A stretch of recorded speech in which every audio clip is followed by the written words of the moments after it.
Hi guys, good day and happy holiday everyone. Tingnan nyo guys, mag-isa lang ako sa bahay grabe yung basura ko guys.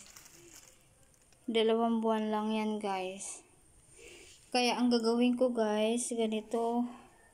Tatarin ko ng ganito. Ganyan, tatarin ko tapos simentohin ko siya, tapos ilagay ko sa gilid ng bahay namin, palibot sa labas ng bahay.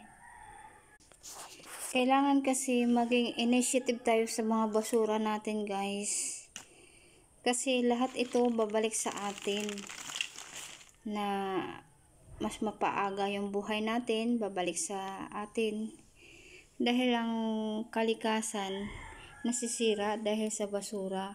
Kaya kailangan guys,